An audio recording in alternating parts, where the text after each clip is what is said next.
How do you make sure students, teachers, and staff can securely access the digital resources they need? With Clever, you're using an identity platform built specifically for K-12 education. In this video, we'll walk through how to set up and organize your Clever portal so users can quickly and securely access their learning resources. As a Clever admin, you can access your own portal by signing into your dashboard and selecting Portal at the top of the page. Here, you'll see all the applications and resources available through Clever's single sign-on. Students, teachers, and staff access the portal by visiting your district's unique portal URL. They can sign in with their credentials, and students can also use a Clever badge for fast, secure access. Since the portal is the first place users see after they sign in, organizing it well helps everyone find what they need faster. To get started, open Organize District Portal from your dashboard. Then select Add to the Portal and choose Add a Category. Give your category a name. In this example, we'll create a category called Reading Resources. Next, add apps to the category by dragging and dropping them into place. You can also open the three-dot menu next to any resource and move it into a category. Need to rearrange your portal?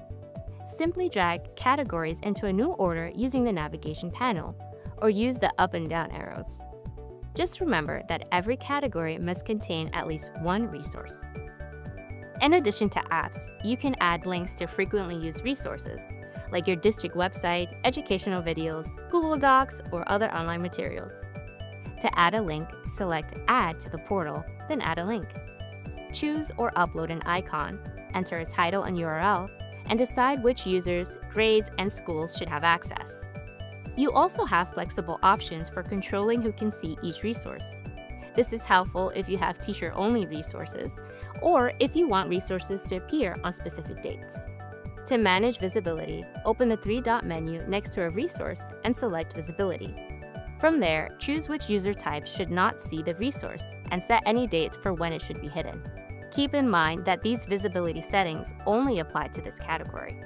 If a teacher has favorited the app, add it to their teacher page, or the resource appears in another category, they'll still be able to access it. You can also set different visibility schedules for different groups. For example, if teachers need access to Lexia before students, simply add another user type and assign different dates for each group. When you're finished making changes, be sure to select Publish Changes. You'll need to publish each time you update your portal before users can see those changes. That's it!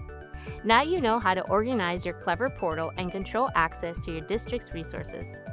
A well-organized portal makes it easier for students, teachers, and staff to quickly find the tools they use every day.